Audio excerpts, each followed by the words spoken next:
Il y a des situations dans lesquelles nous aimerions cloner un élément HTML. Cloner veut dire créer une copie d'un élément ou dupliquer un élément HTML tout simplement. Donc pour le faire, nous allons utiliser la méthode clone node. Cette méthode prend en paramètre un booléen en fonction de si vous voulez cloner l'élément avec ou sans ses nœuds enfants. On va rapidement considérer un exemple. Déjà, qu'est-ce qu'on va faire? On va toujours garder ce code HTML en ajoutant tout simplement un ID ici dont la valeur c'est mydiv. On laisse ça comme ça. On revient maintenant dans le JavaScript et on va essayer déjà de cloner un élément. Déjà, je vais effacer ceci et effacer tout ceci aussi. Voilà. Donc, qu'est-ce que je vais récupérer d'abord? Je vais récupérer le div. Donc, var div document.getElement by id. La valeur de id c'est mydiv. Voilà, une fois que j'ai accès à l'élément div, je vais le cloner en le mettant dans la variable div prime. Donc, je nomme la variable div p qui est égale à quoi? La variable div point quoi? Clone node. Clone node entre parenthèses. Premièrement, je vais mettre false. Maintenant, envoyons le résultat dans le log pour voir ce que ça donne exactement. Qu'est-ce que j'ai fait déjà? Div p. Voilà. Et là, vous allez constater que nous avons dupliqué tout simplement. Vous voyez, nous avons tout simplement dupliqué la balise div. Cette balise div. Sauf que nous avons évité aussi de dupliquer aussi les balises enfants, ou les éléments enfants de la balise div, ce qui donne juste la balise div. Et comment est-ce qu'on a pu éviter de cloner les enfants? Justement en mettant false comme argument à la méthode clone node. Maintenant, si on veut cloner la balise div avec ses enfants, il suffit de mettre true ici. Et là, on va retourner voir. Voilà, vous allez constater que la balise div est clonée avec toutes ces balises filles ou bien tous ces nœuds enfants. Et que vraiment, c'est intéressant. Une fois aussi que vous avez cloné un élément, on peut aussi l'insérer dans le DOM en utilisant la méthode append_child comme nous l'avons fait dans l'épisode précédent. Vous voyez, déjà on va réinsérer la balise div p là dans le div. Voilà. Est-ce que c'est dans le div qu'on va l'insérer? Revenons voir. On ne va pas l'insérer dans ce div, mais on va l'insérer dans la balise parent de div aussi, c'est-à-dire dans le body. Donc, qu'est-ce qu'il faut faire? Il suffit d'écrire div.parent node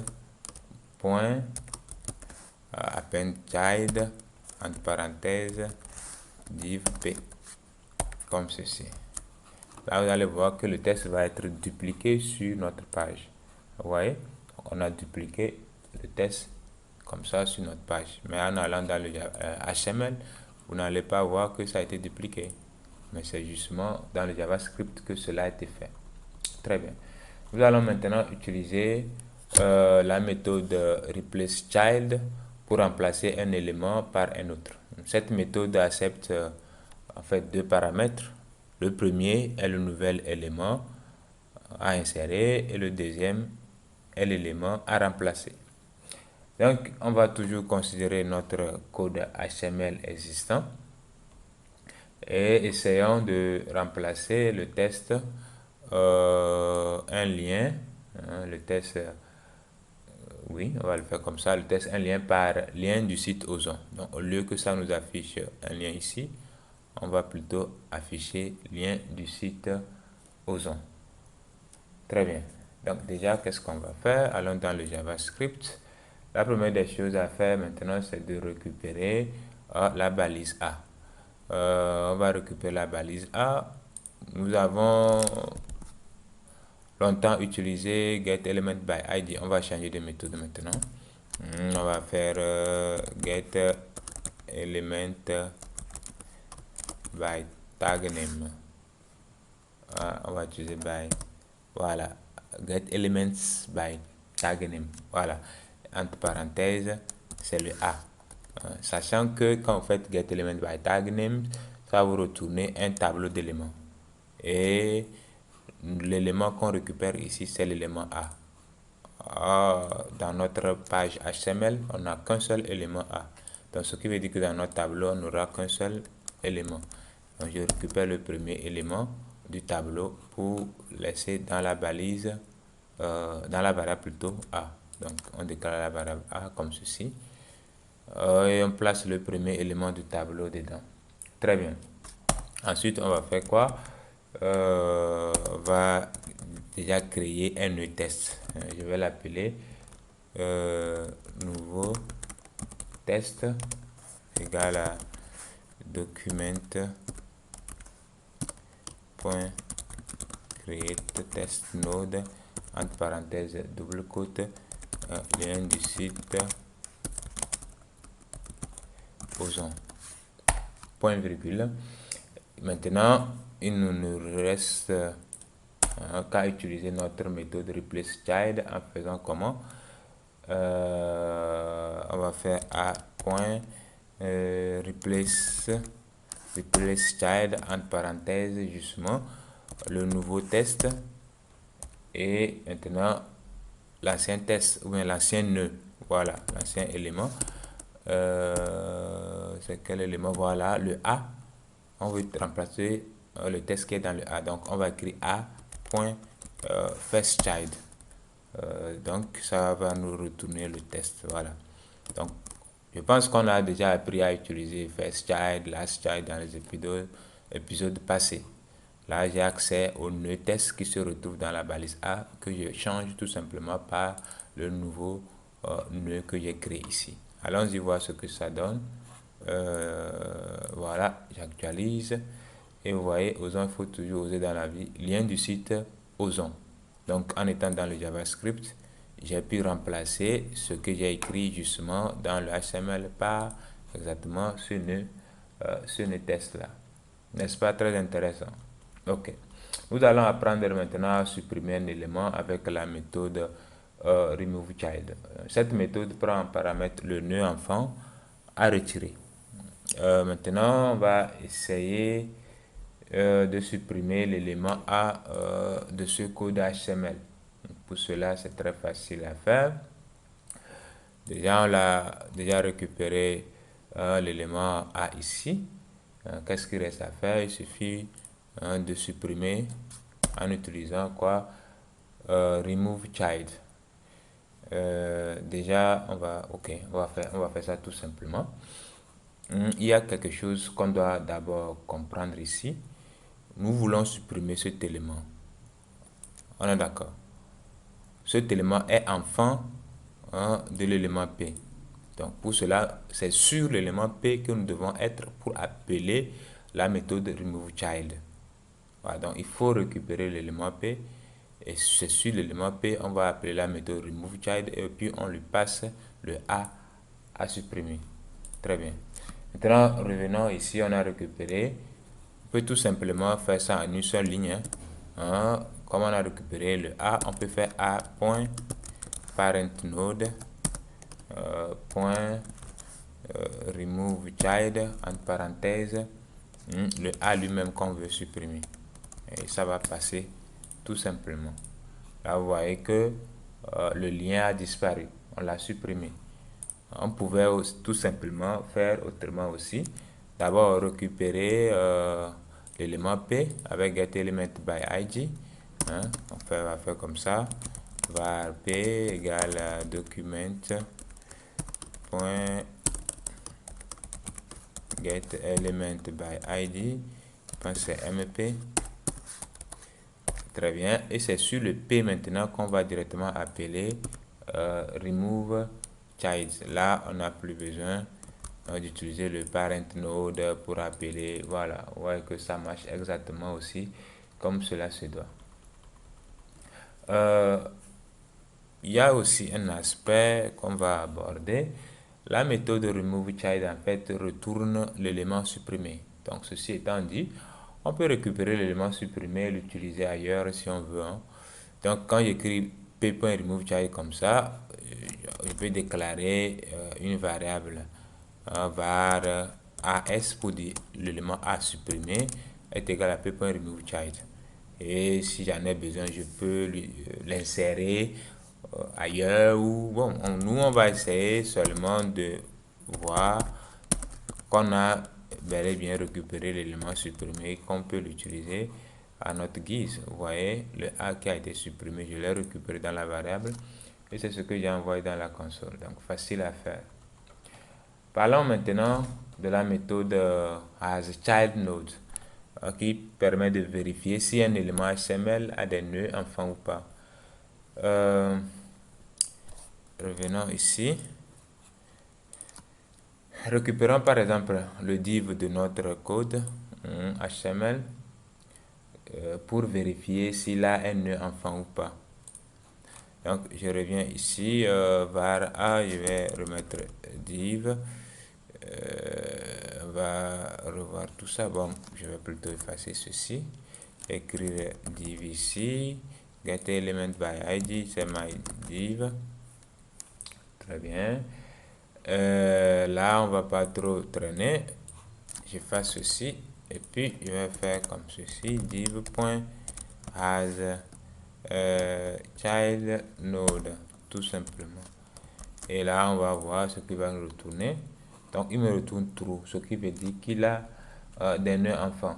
Donc, c'est juste un test comme ceci. Et ça nous permet maintenant de savoir qu'il a des nœuds et puis on peut prendre des décisions et puis faire ce que nous voulons. Supposons maintenant qu'on aimerait ajouter ici, revenons dans le HTML. Supposons maintenant qu'on aimerait ajouter une balise H1 dans notre code HTML avant la balise A, mais en n'utilisant pas le JavaScript. Ça dit qu'on aimerait ajouter une balise H1 ici, comme ceci, avec, on va mettre un titre, un nouveau titre, comme ceci. Mais on ne va pas le mettre, on ne va pas le faire directement comme ceci dans l'HTML. Il faut qu'on aille le faire en étant dans le JavaScript. D'accord? Donc on retourne là-bas.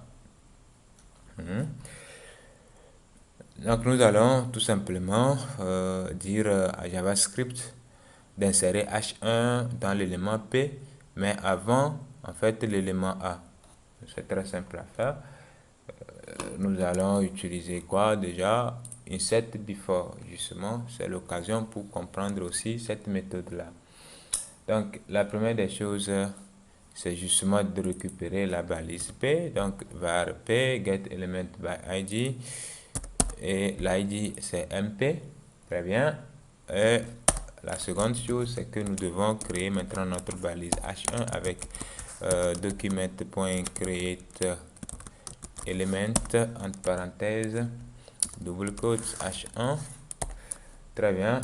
Maintenant, je vais créer un test pour le h1 justement. Donc, je vais l'appeler var test h1 égal à document.create test node double quote.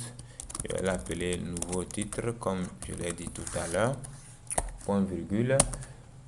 Il faut ajouter le test là maintenant à notre h1. Donc je vais faire h1 append child entre parenthèses test h1. Très bien.